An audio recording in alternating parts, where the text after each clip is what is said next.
you at, New Orleans? And welcome to Dattitude episode number 91. Hard to believe we've gotten that far. Here on a Friday, September the 16th, 2022. We thank you for joining us live, the live portion of Dattitude, every Friday at 9:15 a.m. here on your bet.nola.com, your nola.com Facebook and YouTube pages. We got a lot of people joining us already. We'll say hello to some of them as I welcome in my partner, Jeff Duncan, here on our Friday Dattitude. Dunk, what's going on? JD, we're thank God it's Friday, man. Yeah. Looking forward to this weekend. Should be a great game. Ray Lynn says, who dat? Well, who dat? Well, we're expecting a pretty good game this weekend. We're going to get into all of that in just a moment. Tara says, who dat? Aiden Bavaray says, Bucs not ready for MT. Saints going to shut down the Bucs at home. Well, Tara says, beat the Yucks. Sally says, who dat baby going to see the Saints-Browns game on Christmas Eve? That should be exciting. I'll be there. Oh, will you? I'm going to miss that one. Jerry, our friend Jerry, good morning. Thanks for joining us. And who dat?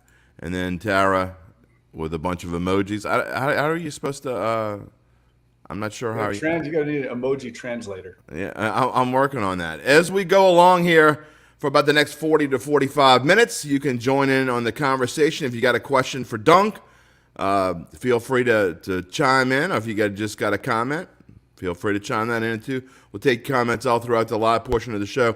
And then at the end, when we're done here, I'll wrap it up and then I'll put it all together with my monologue. And we got to figure out what my song's going to be for the day. For those who don't listen to the Dattitude podcast on a regular basis, I like to end it with a different song each day.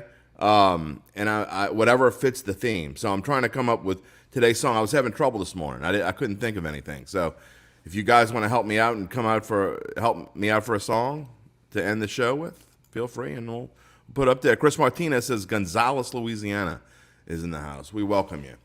All right, Jeff, we are ready to get started here and talk about the Saints and the Buccaneers this weekend. Bucs come in as a 2.5-point favorite. Nothing we haven't seen before, right? The Saints have now won all 4 games in the regular season of the Tom Brady era.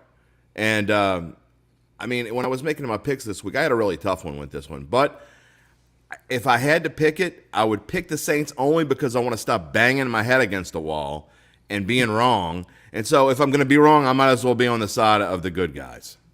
Yeah, I'm with you. I think this is a real hard game to read because the Bucs opener against Dallas was really hard to get a good evaluation. Dallas is so beat up, had so many injuries in that game. It felt like an exhibition game for the Bucs. And so I think it's hard to read where they're at. And consequently, that Saints game was just so strange, right? The first 3 quarters, they looked awful. And then the last quarter, they looked like world beaters. So they're somewhere in between that, I'm sure. So I think we'll get a better definition of the 22 Saints in this game. And I'm eager to see it. We know that they match up very well with the Bucs. In a lot of ways, they're built, especially defensively, to beat the Bucs. And the Bucs have a number of injuries. We don't know who's going to be available, but they came out of that Dallas game really banged up, and they were banged up going in. So I'm with you. If I had to, put a gun to my head, I think I would take the Saints at home as underdogs. Historically, they've been pretty tough in that scenario. And we've learned our lesson with picks, and I don't want to spend too much time talking about the picks part of this because this one is a really tough one. It's not one I would touch either way. We'll get into our official final score prediction here at the end. But we talk about home dogs in a division game. And the week one, I stayed with it for some point, for a little bit, and then I got away from it in others. And, you look at the Colts and Texans. There's no way the Colts and Texans are evenly matched. And yet they finished in a 20-20 tie. The Texans led throughout that game, and the Texans covered, and it happened elsewhere throughout the NFL. You give home dogs in a division game points, and way more often than not, they cover. Yeah, and we saw it in the Saints-Falcons, right? That's right. I picked the Saints to blow out the Falcons. I was shocked that the way that game went the first 3 quarters. And you were just shocked that I was right.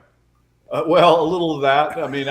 I couldn't. The game didn't play out in any way like I thought. That's what I just had so much more confidence that the Saints defense would shut down that running game because no one's been able to run on the Saints. And they were getting gashed. I mean, I know they prepared for it, but I think that was a little bit of the unknown factor in that game.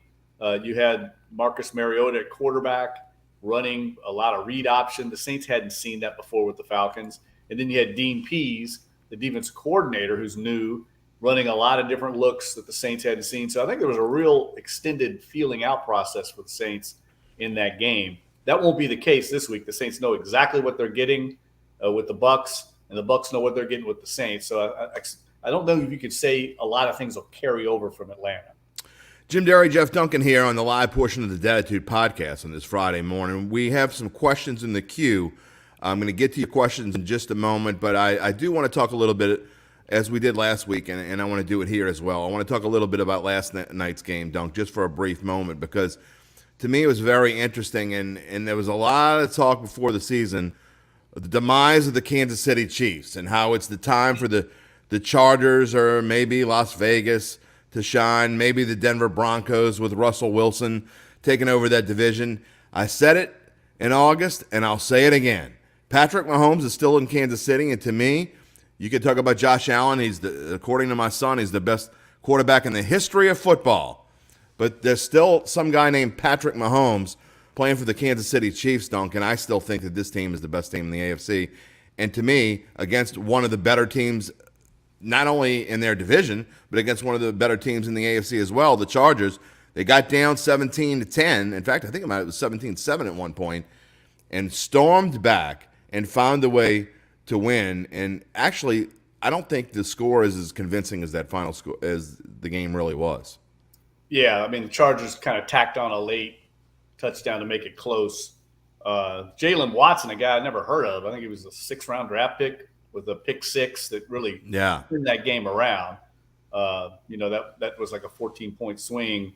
But you hit on a great point. I mean, I think Mahomes is motivated this year. He did not have a good year a year ago. And, let's tip our hat to Andy Reid. I mean, this guy's done it for a long time. He reminds me a lot of Sean Payton, and that you know what you're getting, very consistent. They're always going to be competitive. He's very creative offensively.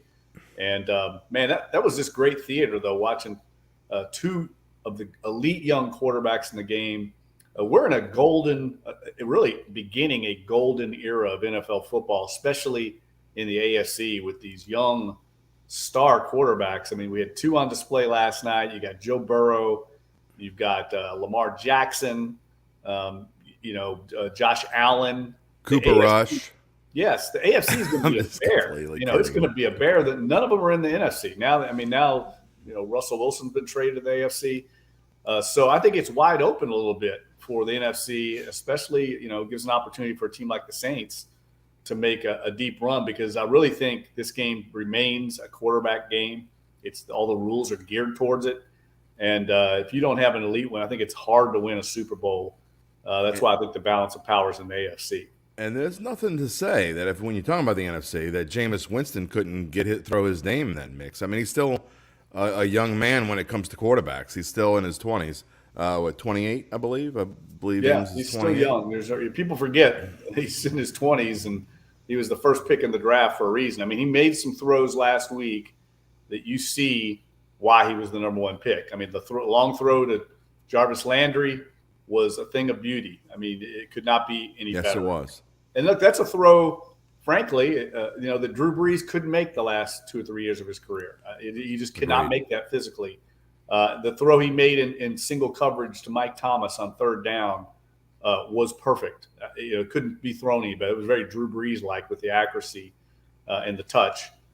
So we saw the good and the bad, the roller coaster ride that is Jameis Winston, all in one game against the Falcons. There's going to be frustrating moments where he holds the ball too long, he's confused, and then he's going to let it rip on a few plays. I mean, the play that gets overlooked a little bit was that touchdown pass he threw to Mike Thomas, the first one. That was a laser back shoulder throw that Thomas, I still don't know how he caught it. He's got incredible hands, obviously.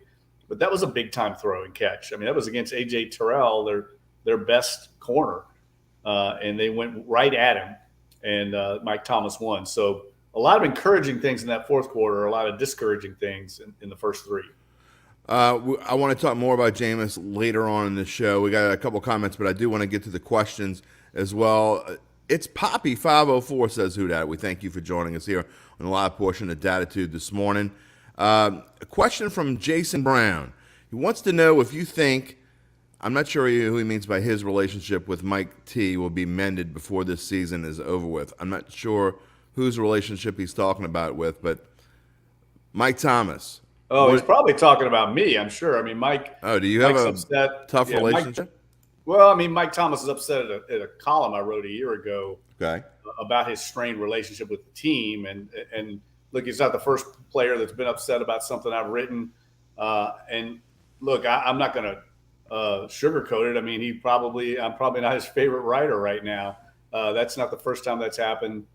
I'm very confident in what I wrote. Matter of fact, I stand by everything I wrote. I think if you ask anybody in the organization about what I wrote, they'd tell you every bit of it was true. So look, if it gives Mike some motivation, if it provides a chip of motivational material for him, then so be it. I can tell you this, Mike Thomas has done a 180. I mean, he's been very humbled, I think, by his injury. He's come back with a new attitude. And from everything I've heard internally, he's been great. He's not aloof. He's not a loner like he was before. He's bought into what Dennis Allen's doing. He's engaging with his teammates, with the support staff, with fans. I mean, he signed autographs one day, JD, after one of the training camp practices for about 20 minutes. I mean, this is a guy that didn't ever even sign autographs for a long time. Right. He just kept to himself. And that kind of carried over internally as well.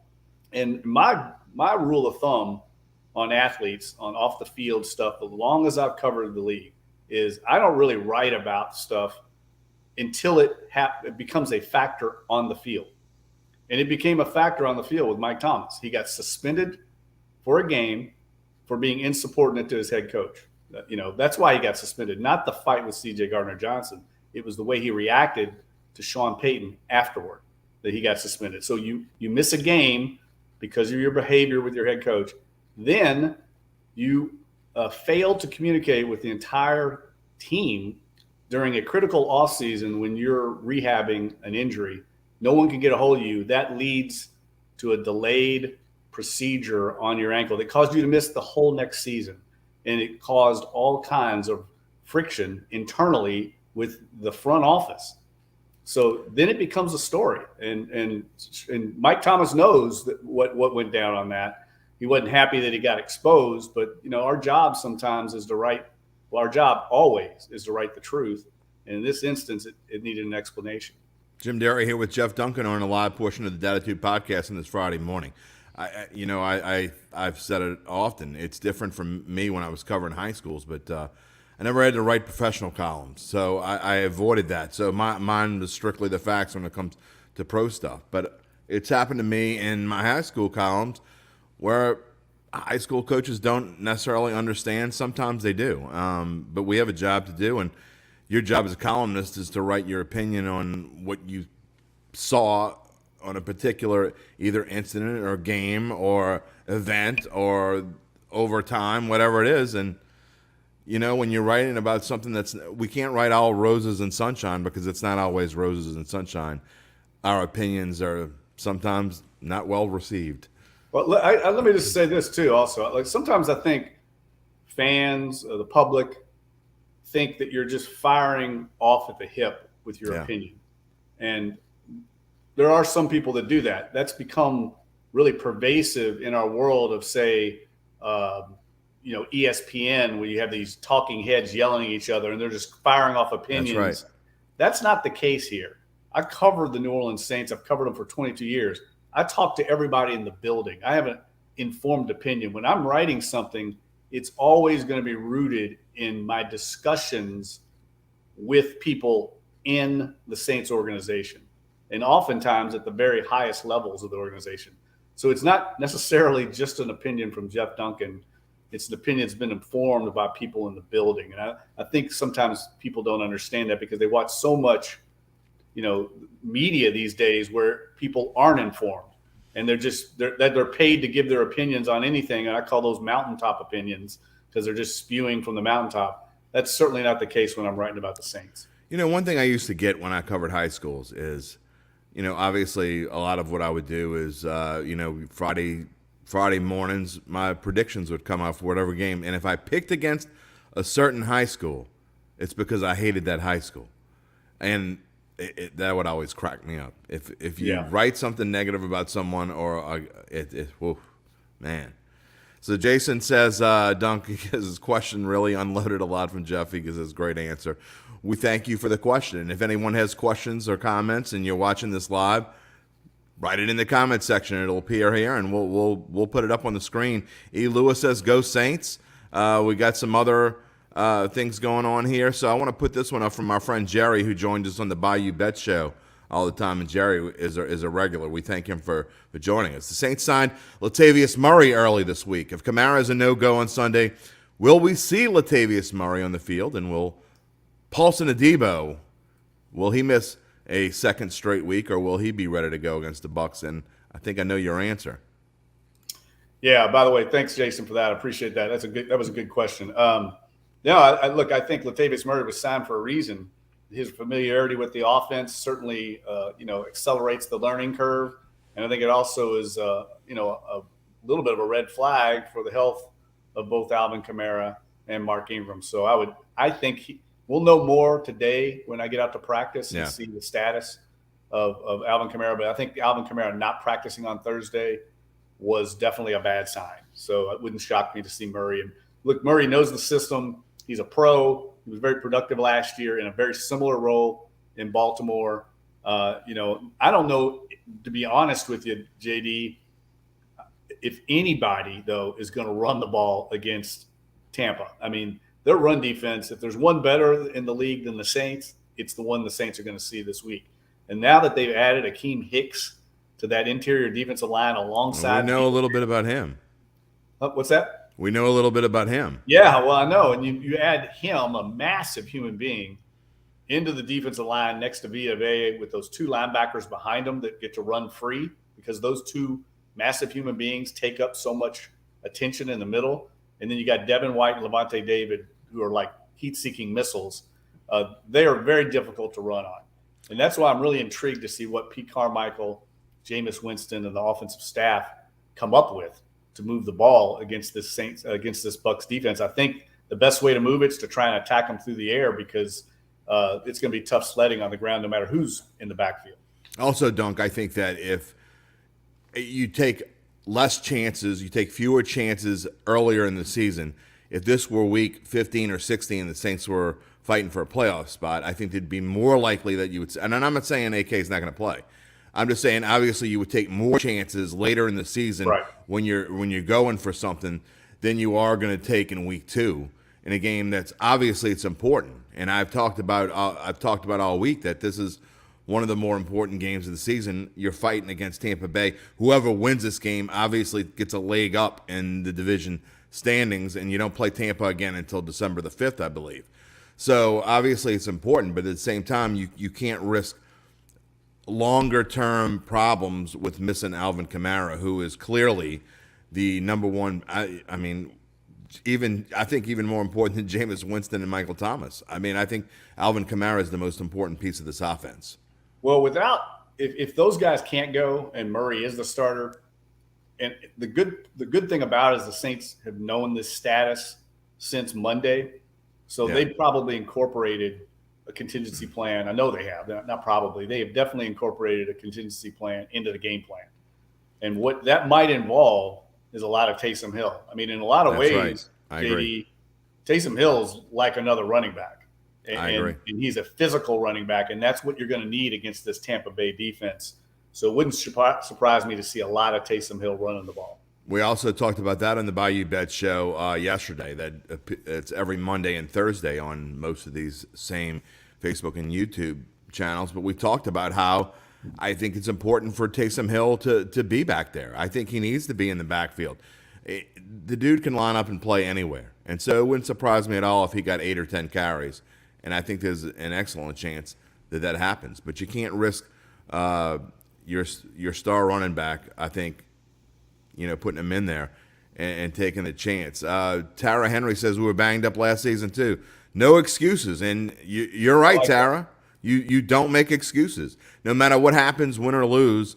I don't think you saw Tampa Bay making excuses when they lost, and they're talking about, it can't be a rivalry if it's one-sided, and that's what it's been for the last really 3 years before Tom Brady got there. So I mean, there are no excuses. Whether if you lose, you lose, and you don't make excuses. Another one, and we never really got to Paulson Adebo, but this one kind of, if you're a Saints fan, it's got to worry you a little bit. And Poppy, thank you.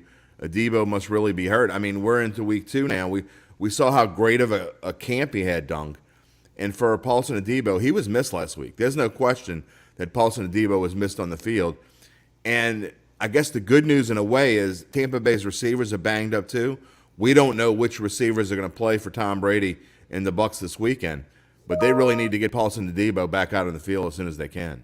Yeah, I'm starting to wonder, and I don't know this, I'm not speculating, but if it's a high ankle sprain instead of just a regular, Which would be a problem. sprain, because he's been out a number of weeks. He was out a number of weeks in the preseason, and those can take 4 to 5 weeks sometimes. I thought Bradley Roby was fine last week. I mean, but they're going to be tested much more in the secondary with Tom Brady and in that receiving core. You're right, JD. Their receiving core is banged up. Their offensive line is banged up. And Tampa Bay certainly comes in a much more injured team than even the Saints. So you don't make excuses, like Tara said. It's one of the more refreshing things I think that Sean Payton instilled in this organization was the no excuse mantra. Do not play the victim card. They haven't done it in the past, and I don't think Dennis Allen in his tenure as coach will do it as well. I do think the Saints can take advantage of the fact that Chris Godwin's not going to play this week. You got a banged up Julio Jones and Mike Evans. This looks like, I know we're going to talk probably a little more X's and O's and betting angles later, but I just can't for the life of me see either offense in this game moving the ball 60, 70, 80 yards for touchdown drives. I mean, I just think the defenses really will control things in this game. Last question for now. Again, we are gonna come back to questions throughout the show, but like Dunc said, I do want to talk about X's and O's, and I do want to get into more in depth into the injury report for both teams, really. So I'm going to take one more from Poppy here. When will the tight ends add to the offense? Because they have been mute. I think moot is probably the word we're looking for there. They have been moot so far. I mean, it's one game. But, again, we didn't see a whole lot. I know Adam Troutman was kind of banged up a little bit. You did see Taysom Hill, maybe not in the role of tight end being a big part of the game. I think you also saw Johnson trying. Jameis Winston obviously likes to go to him. I think they tried to go to him a little bit. The first 3 quarters were just not. There was just not enough production to even account for anything. So at the end, when you're talking about Jameis Winston just running down the field, he's looking for MT and he's looking for Jarvis Landry, and that's who we found. A little bit of Chris Olave mixed in. But do you think in this game plan this week they will try to involve the tight ends a little bit more? Yeah, well, look, Juwan Johnson did have a big catch. I think he had like a 30-yard catch there in the fourth quarter. Kind of really got the offense rolling. Remember, he hurtled over the defender. Yeah, I forgot about that play. I was surprised, Jim. I mean, he played 45 snaps compared to 25 for Adam Troutman. I mean, I'm wondering if we're seeing if that was game plan specific or if we're seeing basically Juwan Johnson elevated to the top tight end role in this offense. There's no question Adam Troutman's a better all-around tight end, certainly a better blocker. But Juwan Johnson is a terrific athlete, former receiver, and we saw it on that play where he hurdled the defender. And I know they're very high on him. He's a developing player, an ascending player. And I think a little of that was a one-game body of work. We really have to wait and see a couple more games before we make any determination. But I know in the short history of Jameis Winston, a quarterback, he's not gone to the tight end very much. And I'm not saying that's a trend or anything, but you go to who your playmakers are. And right now the Saints have not had a Jimmy Graham-like playmaker at tight end. Got about 20 minutes left of the live portion of this Dattitude podcast on this Friday morning. Jim Derry, Jeff Duncan, here with you across the NOLA.com platforms. We're doing this every Friday live at 9:15 a.m. for about 45 minutes. Duncan and I are going to partner up for the rest of this football season when he is able to do it. And I do want to talk a little bit about the injury report, and really both teams have their issues this week. Jameis Winston showing up on there, I don't think that's a huge deal. That's not a surprise that he's been limited in practice. I think they're going to take as many precautions with Jameis as possible. Cam Jordan was on there, Traquan Smith, running back Dwayne Washington, and we talk about, they add Latavius Murray. So it's not just the fact that Alvin Kamara is hurt. Obviously, Dwayne Washington is having his injury, his issues as well. Mark Ingram had his issues. And so also Alontae Taylor was limited on Thursday as well. Marcus May and Calvin Throckmorton were both upgraded back to full participation status after they had some illnesses, and Marcus May had an ankle issue. Which of these injuries that we talked about, and we've talked about Paulson Adebo and Alvin Kamara, but of the other injuries, is there anything that concerns you going into the week? No, actually, I think they're pretty damn healthy other than the backfield with the running backs. I mean, obviously, missing Adebo is a factor. But Bradley Roby's a vet. He's fine. And the Saints have depth in the secondary. One thing that was a little concerning for me in the game, JD, and look, this was game one. I don't want to make a blanket statement here, but, the run defense, in particular the play early on of Demario Davis, was not strong enough. I mean, right. Demario Davis is usually the thumper back there. And I did not think he played very well in that game. Pete Werner obviously did. Led the team in tackles, had the big punch out, forced fumble. And I didn't think Tyrann Mathieu, other than falling on that fumble by Marcus May, was much of an impact. So I want to see if those guys, those 30-something defenders the Saints have, if that was just a one-game wonder, or if it's something that we're going to see developing over the course of the season for guys that are in their 30s. Jerry and Jason, we're going to get to your comments/questions because they're very similar in a little bit. But I want to talk about the Tampa Bay injuries, Duncan. If you look at who they have, a list of walking wounded themselves. I mean, Mike Evans was a non-participant in Thursday after being limited on Wednesday, so he's going in the wrong direction.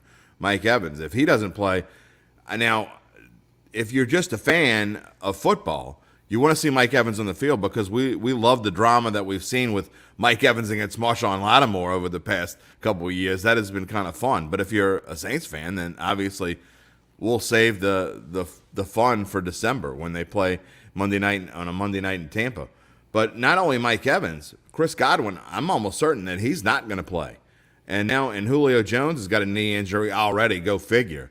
Shocker, Julio Jones is hurt. He didn't practice either. So, and Russell Gage and Brashad Perriman were limited. So it's a walking cast of wounded for Tom Brady's weapons over there. It also feels like I think we might be seeing a larger trend here in the NFL where veteran guys that know what's going on, Julio Jones, guys like Mike Evans, even on the Saints side of things, Mark Ingram, Belichickian. Well, yeah, I just think they might be. They don't really need to practice anymore. I mean, they're in shape. They know the game plan. Right. Mentally, they're good to go. Maybe giving them some days off during the week. This game's become so violent, and we have all these advances in sports science and how to get recovery. Maybe that's what we're seeing, and it'll be interesting to see who plays on Sunday out of this group of veterans. Now, the one guy that I think you didn't mention that is a huge factor is Donovan Smith, the left tackle for the Bucs. That's right. We're already riddled with injuries on the interior, starting some really young guys. And now if you're missing Donovan Smith, a guy who's actually been owned over the years by Cam Jordan, but he's still a veteran guy and a high-level player. If he can't go, I'm telling you, I don't see how Tampa Bay consistently moves the ball against that Saints front seven on the ground, especially if they're going to have to rely on Tom Brady's brilliance, getting the ball out quick, compensating for their lack of protection. And he's going to have to do that very quickly. And the Saints, what they do, Jim, against the Bucs is they get physical on the perimeter with their DBs, really get in the faces of the opposing receivers, reroute them. They try to get their hands on them, delay their routes, upset the timing of the Saints offense, because that's what Brady much like Drew Brees late in his career, he relies on timing, getting the ball out quick. He knows where he's going with the ball almost before the snap. The Saints disrupt all that and give that defensive line that extra split second or two to get to him with their power rushing. And it's been the kryptonite for Tom Brady over the last 2 seasons.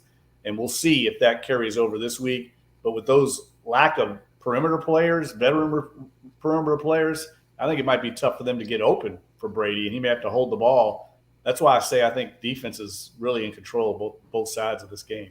To your point, Jerry asked, he says, Brady this Sunday, he says 5 or more for the Saints D to get back on track, talking about sacks, because after last week, no sacks. They couldn't get to Marcus Mariota, but obviously Tom Brady is a completely different kind of quarterback.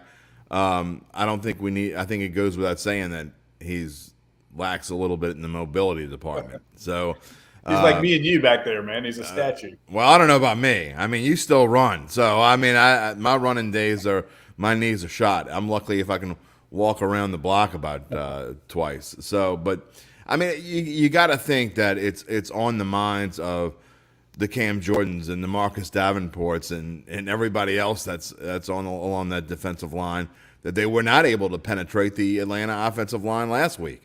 And to have 0 sacks, I think they take big pride in that. They are going to be going after 45-year-old Tom Brady this Sunday.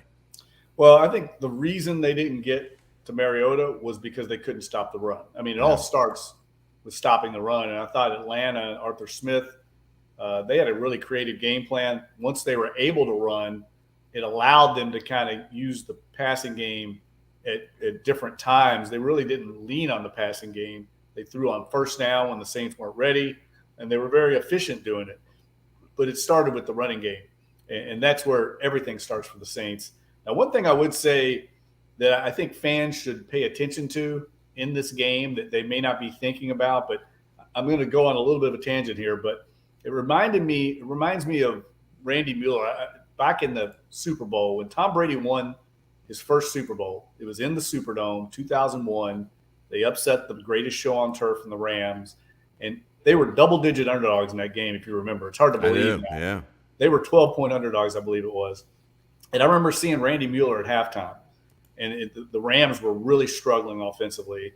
Randy was the general manager of the Saints, and I said, does it surprise you what the Patriots are doing? He said, no. When I saw how the officials were allowing the Patriots defensive backs to bully, to hold, to grab, to reroute those finesse receivers for the Rams. He goes, I knew it was going to be a dogfight. And I think we need to pay attention to that this week. Sean Hockey-Lee's the referee for the game. His crew called the second most penalties in the league last year. If they start calling the Saints DBs for their hands, illegal contact beyond 5 yards, that's stuff the Saints do routinely. I mean, they live and die on their ability to be physical on the perimeter with these receivers. And if they start getting called for it, it's going to make things a little easier for Tom Brady. But if they allow those Saints DBs to get physical, then I think Tom Brady is really going to struggle. And I think the Bucs, in turn, offensively, are going to struggle to move the ball. Guns Jr. is coming to New Orleans. Ed Hockey-Lee, they used to call him Guns. Yeah. And look, Sean Hockey-Lee is one of the more respected officials in the league. So was Ed, his father. I know we sometimes focus too much on the officials here, but I do think it's relevant in this case because of the way the Saints have succeeded in defending the Bucs. It's going to be a factor in this game. We focus on the officials. I mean, it's scary that I know most of their names. I mean, I guess when you do betting or whatever, you're supposed to know who these officials are. But I've always known them. I mean, I think for the last 30 years, I've known the names of almost every head official. And there's a couple that are retired now that, thank God, they're gone. But that's a whole nother story for another show. But we got about 10 minutes left here in the live portion of this Dattitude podcast. We welcome any comments or questions. And in about 5 minutes, Duncan and I are going to give our final scores predictions. And if you want to give your final score prediction, feel free. We'll tack that on when we're giving ours in just a few minutes here. But Duncan, I do want to circle back to Jameis Winston and talk about, it was a tale of you like to say a tale of two halves sometimes. To me, it was a tale of the good Jameis was around for just one quarter. The bad Jameis was for the first three quarters. But as I told a lot of people I had so many people just come up to me this week. I play poker on Sunday nights. I think I've made that clear on this podcast. And all my poker buddies wanted to know, which Jameis is the real Jameis? Does he suck that bad that he played the first?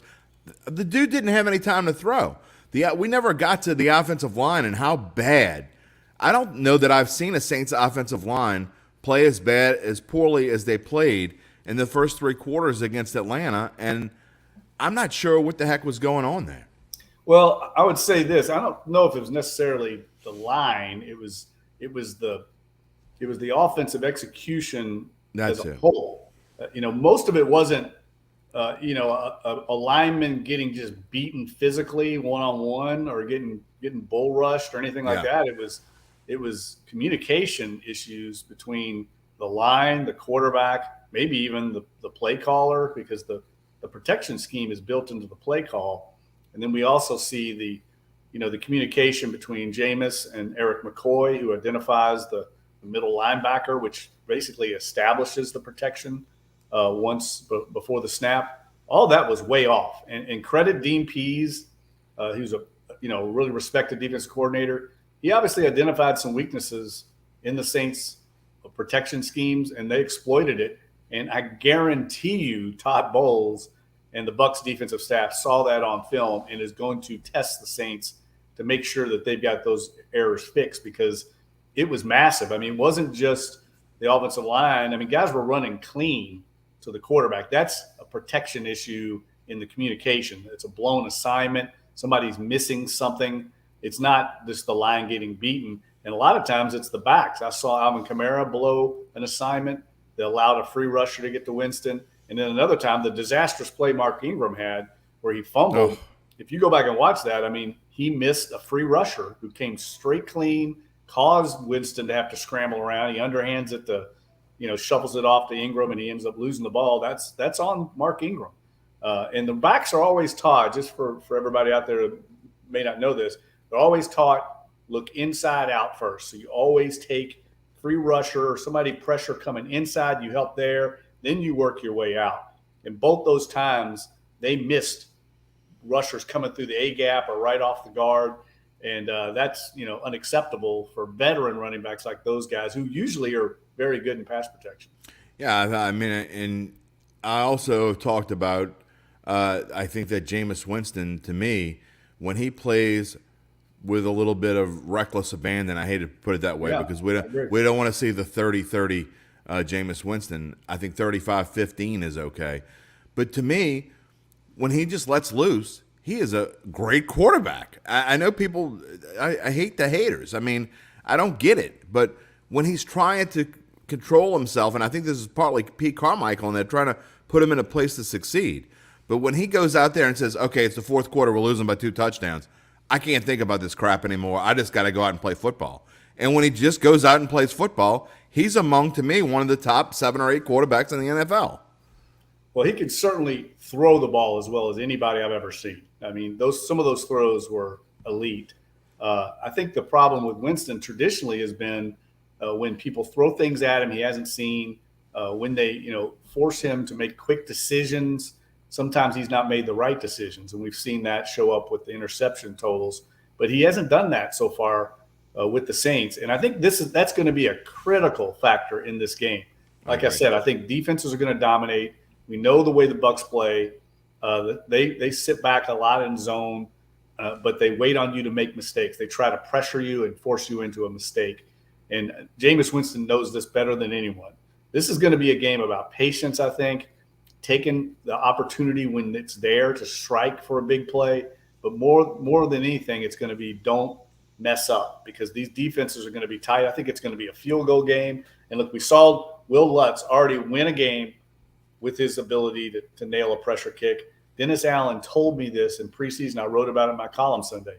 He said, I think everyone needs to get comfortable, including our players, our coaches, and our fans, with winning close games. They got to get comfortable with these nail biters. And we've already seen one. I think we're going to see another one Sunday. I agree. I think I'd be surprised if this game, either way, is decided by more than 4 or 5 points. I just would. And we're going to get to our predictions in just a minute because we only have a few minutes left in the live portion of Dattitude here on this Friday morning. September the 16th, it is our third live show. We appreciate you joining us every Friday at 9:15 a.m. Duncan and I will be here on these same bat channels, same bat time. Dunk, the last thing I want to talk about and get your opinion on, because we haven't talked since last week, and is Pete Carmichael. I thought that, it's kind of the same as Jameis. And those moments at the end when Jameis, for the first time he spikes the ball and the mistake spiking the ball and he gets the intentional grounding penalty, we talked about that during the week, and I think anyone could have done that. I mean, I thought the clock was running as well. Dennis Allen thought the clock was running. Jarvis Landry obviously thought the clock was running. He was running back to the line of scrimmage. So, it's not something you want to happen, and you need to pay closer attention to these details, obviously. But that one's understandable. The second spiking of the football with 25 seconds left, which allowed Atlanta to move down the field and get themselves in a position to try a 63-yard field goal with the little help from Marshawn Lattimore, by the way. A lot of help. Yeah. Well, to me, it kind of showed that I think Pete Carmichael, without Sean Payton in his ear, maybe it was underestimated a little bit. I think it kind of showed up throughout the game, and especially in the fourth quarter, that without Sean Payton in his ear, there obviously is going to be a growing process, and these guys are going to have to figure it out. That includes the coaching staff as well. Well, Dennis Allen said it Monday. He goes, it was week one for all of us. And I think that was a perfect way to put it. I mean, they've worked hard to correct some of those issues with clock management. I asked Dennis Allen about it on Monday because that second spike was egregious. But I would say, I don't know how much it saved. It probably saved them a few seconds because Atlanta had 3 timeouts, and they would have sure used one right away once they saw the Saints weren't going to spike it. I think they saw him spiking it. 5 seconds would have made a difference. Yeah, no, I know. And the other thing is it forces them to use a timeout, which then they have right. even fewer timeouts with their next drive. But you're right. You got to know that situation. That's part of playing quarterback in the NFL. I was surprised at Jameis, but it was such a chaotic situation. But that's stuff you got as the quarterback of a team, you got to know. I blame Jameis Winston more than I blame Pete Carmichael in that situation. And I'm not just blaming Pete Carmichael, but there were different instances throughout the game, I think, when you would have had Peyton in Pete Carmichael's ear, or obviously making calls himself. But he would have said, we need to do such and such, or we need to do this. They would have changed things. I guarantee you Alvin Kamara wouldn't have only touched the ball 10 times had Sean Payton been on that field last Sunday, and I think it just got kind of lost in the shuffle. Well, they just didn't have very many plays the first 3 quarters because they didn't sustain any drives. They had so many 3 and outs, and they just didn't have a lot of time to get the ball spread around to people. But I would say this. I mean, one thing I found out this week is, they've streamlined the communication on the offensive headsets right now. The only ones going to be on that offensive headset are going to be Pete Carmichael, Dennis Allen, and Bill Becknell, who's basically the Saints offensive analyst, veteran offensive analyst. That's it. I think they have more people on that channel. It might have led to some of the confusion. Yeah, too many voices. So that's what good coaches do. And I think Dennis Allen's a very smart guy. Monday they did a overhaul, inventoried everything that went wrong in that game. I know they spent the team meeting showing all the things that went wrong, including something that maybe not a lot of people noticed, but on that Jarvis Landry long reception, you notice the whole Saints sideline celebrating, including the guys that are supposed to be the get-back coaches. Their whole job is to get everybody back. They were the ones caught up in the moment celebrating with Jarvis Landry that led to maybe Dennis Allen not seeing that the clock was stopped. They got all that corrected as well this week. I don't think you'll see that happen again. They're going to have to correct that for sure. So that'll be an interesting piece to look at. And I agree. I mean, it is week one, and you don't want to get on anyone. And, it's the same, Broncos fans are all over Nathaniel Hackett for the boneheaded call he makes at the end of Monday night. But it was his first game as a head coach. Yeah, I mean, all these – and we're going to spend like 3 minutes at the end of the show talking about LSU Mississippi State because I want to get your prediction on that as well. But I watching social media and people getting all over Brian Kelly after 2 games. It's the most absurd thing. I mean, it is the beginning of a season and the beginning of a tenure, actually. So Nathaniel Hackett could make boneheaded mistakes, and the Broncos could be the best team in the AFC East by either the end of this year or at some point next year, and people will forget that he made that call. And the same as Brian Daboll. I mean, he looks like a genius. He goes for 2 against the Titans with a minute and a half left, but it changes the way the Titans play the final minute and a half of the game. Had they just gone for the tie, the Titans maybe are more inclined to play for a tie. Instead, they get a chance at a 47-yard field goal that, frankly, Randy Bullock should have made, and the Titans should have won that game. They didn't, but there's a lot more talking about Brian Daboll's decision had the Titans made that field goal. So, I mean, we can't figure out 1 or 2 games of a coach's career or tenure to criticize or to get overly critical, I guess is the way to put it, is a little ridiculous. I think what epitomizes that mindset you're talking about is the Florida Gators. I mean, first week, yeah, a guy makes a great play in the end zone to end the game, and they win the game against Utah, and everybody's hailing Billy Napier and Anthony Richardson and Heisman candidate and right. Greatest coach ever. LSU screwed up because one play. I mean, if Utah punches that in, they win the game. That's right. And then the next week, they both fall flat on their face.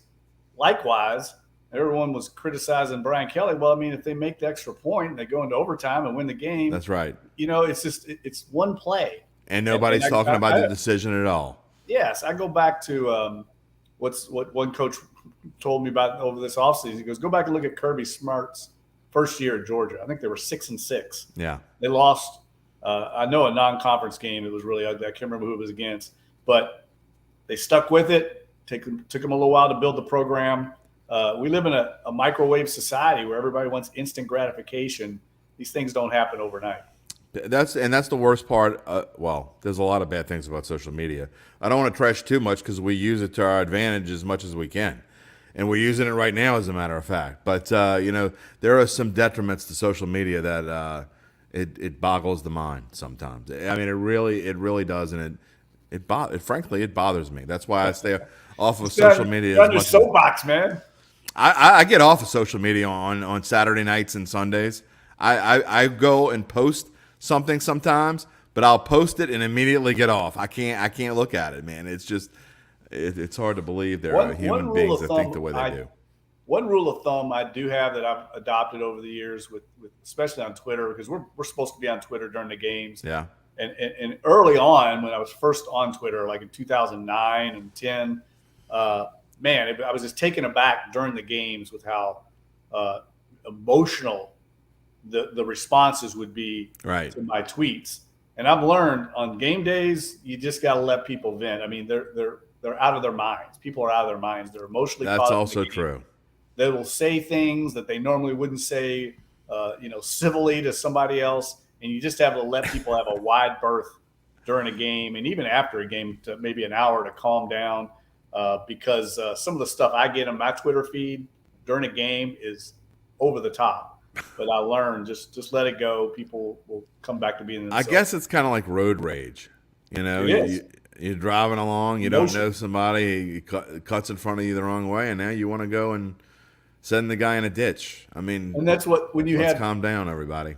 Well, when you have the ability on social media just to fire off something without not taking the time to contemplate it, it can just be instant. That's the beauty and the curse of social media. All right, let's get to our score predictions. We have come to that point of the live Dattitude podcast where we are going to give you our predicted score. Before we do that, we have one. If you want to, you got about a minute or two to hurry up and comment your prediction of the score. Jerry says he's got the Saints winning 28-17. Before I give my prediction, and Dunk's going to go first, but like I said, I'll be shocked if this game is further away than 4 points. I think it's going to be crazy all day long. Dunk, go ahead with your score prediction. I like Jerry's prediction. That's a good one. I think it's going to be low scoring. I think there's going to be a lot of field goals. Suckup's a very good field goal kicker as well. So I'll do something very similar, like 19-16 Saints. It's hard for me to go against the Saints as underdogs in the Dome. They've traditionally other than that little stretch last year when they were so riddled with injuries, they've been almost unbeatable as underdogs in the Dome the last 5 years. So I'll take those points, and I think that the Who Dat Nation on Sunday is going to be amped. This is going to be the first major game they've had in a while there, and I think the atmosphere is going to be incredible. I think it's going to cause a lot of problems for that young offensive line. You got a lot of guys planning their first major NFL game like this. I guess their second since Dallas, but they're going to be put to the test against the Saints in that atmosphere, and I think it could be a factor. And it's going to be interesting. Well, another interesting piece is people might not realize that this is they were on the road in week 1. They're on the road in week 3. They go to London in week 4. So this is the only home game in the Dome the first month of the season, and which is kind of crazy. And it makes things hard. So, I mean, even more importance on this game to win it. Not that really that plays a factor on who I decide to pick, because it's important for every team. Every game is important. So that's kind of silly to say it like that. But then after that 4-game stretch, the Saints are home for 3 out of the next 4 weeks after that. So that'll be a good time for the Dome crew to get fired up. But so enjoy this one. We won't be at home. The Saints won't be at home again in New Orleans, I think, till October the 9th is the next home game after that. Dave D. Benedetta says, who dat? And Poppy has his score prediction. He says 31-17 Saints. All right, well, I'm on the same kind of train as Dunc. We were far apart last week. Dunc thought the Saints would wipe out the Falcons. I thought weird things would happen, and it's okay. I mean, I'm wrong quite often, and I hear it all the time about how wrong I am. So I happened to get one right last week. But the Saints-Falcons it's always a weird game, especially in Atlanta. Weird stuff happens in that rivalry, and I kind of didn't want to go against my own golden rule, which was home dog in a division game. I just didn't want to give Atlanta 5.5 points. I thought they would cover. I thought the Saints would win with a Lutz field goal. I actually kind of got one right for a change. All right, let's see if I can get this one right. I don't see this again. I don't know how many ways to say it. It's going to be tight throughout. I don't think at any point in the game will there be a team with more than a touchdown lead, and I think when it comes down to the end, it's going to be within 4, one way or the other. If someone said there's 16 games this week, this would probably be the 15th or 16th game I would bet. That's how unsure I am about this prediction. I don't like the pick, but I don't like the other way either. I'm going to say New Orleans 23, Tampa Bay 20. I think it goes under the 44 just barely. I think the Saints cover. I think the Saints win straight up. But they have got to find a way to protect Jameis Winston, because I know the Saints are going to get at Tom Brady, Jeff, but that O-line, and I don't want to overreact, but the O-line that I saw last week really kind of scares the bejesus out of me if you think the Saints are going to win the game. They have to find a way to protect better. Yeah, no, I think the trenches will decide this game, and if the Saints are allowed to get physical defensively, I think it's a big bonus for the New Orleans Saints. I think they're going to be very motivated. There's a lot of stats out there, JD. You start 2-0, man, the numbers are really in your favor to make the playoffs. You can go 1-1 and still make it. The teams this week that fall to 0-2, I think is 11% chance to make the playoffs. There's a big difference between being 1-1, 0-2, and 2-0, historically, at least in the NFL. So I like the Saints as an underdog. I like a low-scoring game. It's going to be a big game for red zone offense, red zone defense. The team that's able to punch in touchdowns when they get down there, those few opportunities, instead of settling for field goals. I know that sounds very elementary, but in this game, I think it's vital to be able to score a touchdown as opposed to 3 points. If you like the Saints, you can go into Caesars Sportsbook. And the last I checked, it may be a little bit different now, but it's going to be pretty close to this between now and Sunday. I don't think it's going to change very much. I don't think that spread is going to change at all. So if you're waiting for it to get to 3, you can wait, but I don't think it's going to get there. So if you want to bet the Saints, if you want to bet the spread, I would probably wait till Sunday. It might get to 3. If you see a 3, jump on it. I don't think it's going to change because it's pretty much 2.5 everywhere I've looked. But these are the numbers at Caesars Sportsbook as of early this morning. The money line, if you want to bet on Tampa Bay, you got to lay $100. You got to lay $145 to win $100. If you want to bet on the Saints straight up, if you bet $100, you can win 122. That is the odds at Caesars Sportsbook. As Dunc and I come close to wrapping up the live portion, and we went a little bit long today, but I do want to ask your thoughts on LSU and Mississippi State. It is only the second time in history that LSU is an underdog at home to Mississippi State. The last time came in 2000, a crazy game that Scott Rabelais had in his column this morning about the 5 most memorable games in LSU history. If memory serves, Mississippi State was actually ranked. They were like 16th in the country. It was Nick Saban's first year at LSU, and LSU found a way to win at home. I think it was like 45-38 or something along those lines. The Tigers were 5.5-point underdogs. Brian Kelly's first year here in Baton Rouge. We've seen a tale of 2 different LSUs. Which Tigers team do you think we see this week hosting the Mississippi State Bulldogs and 2.5-point underdogs? I think you gotta take the points, just play the percentages. I mean, the Saints, LSU's owned Mississippi State in this rivalry. I think they're like 7 wins for every 3 losses. Historically, I know there's different circumstances here with a new coach and really a rebuilt roster in LSU. But I think last week's game did one thing. It gave them a lot of confidence. That's the game they needed to play before Florida State. And I think there might have been a different outcome because the LSU got back into a rhythm offensively. I think they got some confidence up front. And I like them in this game. It's hard to get a read on either team right now. I mean, I don't know what to think of Mississippi State. I know they had a big win on the road against Arizona. But I just think in Tiger Stadium, first big game in Tiger Stadium, first SEC game. Again, it's almost the same principle I apply to LSU. I mean, to the Saints, both 2.5-point favorites at home, 2.5-point home dogs. I'm going with those points. 2 years ago against this team in Tiger Stadium, this air raid offense, Mike Leach came in and destroyed LSU. Yep, I mean, absolutely obliterated them, 600 and some odd yards passing. I don't think it's going to be that bad, but I do think that Will Rogers is going to have a good game. I think LSU is not DBU right now. That's not who they are. Those DBs are long gone, and I think that Mississippi State is going to have, unfortunately for LSU fans and alums like myself, I think that they're going to have success, and I think it's going to be a long day for the Tigers. And the haters of Brian Kelly will be going rampant on social media if Mississippi State wins this game. But I say this because I think Mississippi State, there's value on this line at 2.5. I think objectively, this line should be more like 5.5. I think that's how much Mississippi State should be favored. So I think it's more as much of a play on the value of the line as it is what I've seen so far. But I think Jaden Daniels is going to have a decent game. I think it's going to be a high-scoring game. I think it'll be a fun game to watch for the casual fan, maybe not for LSU. But I'm going to say Mississippi State wins it, let's say, 38-34.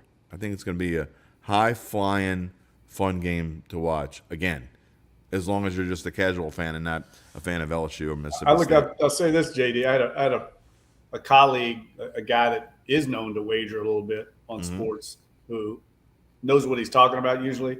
He thinks Mississippi State is his best bet of the weekend. He thinks, similar to you, they're going to be hard to stop and that they're going to exploit some things in the LSU defense. And I think there is one thing to point out. I mean, the loss of Mason Smith, can't be underestimated. He was their best defensive player. This is a guy that could be a top 5, top 10 NFL draft pick. You lose him to that front 4, that's a blow. That LSU has any chance, their defensive line has to get pressure. They have to get pressure. I mean, they've got tons of talent up front, and it hasn't shown so far. Certainly didn't show very much against Florida State. It has to show in this game. I agree wholeheartedly. And, I hope I'm wrong. I think if LSU does win this game, I think this game could end up being the difference between whether they go to a bowl game or not, because I think there are games on this schedule that they simply can't win. So it could be the difference between the 5th, 6th, or 7th victory of the season. So we'll see which LSU team shows up and how Brian Kelly deals with things that are going on throughout a game. I just don't think LSU has the horses, and I think Mississippi State, frankly, I think they're a top 15 or 20 team in the country. I think they're going to surprise a lot of people. So it's not as much about LSU as I think that Mississippi State is a very good team and not getting the recognition they deserve. Hey, let me say this real quick before ahead. we wrap up. Let me say one quick. I like Tulane in their game against Kansas State. They're 14-point I do underdogs. too. Yeah.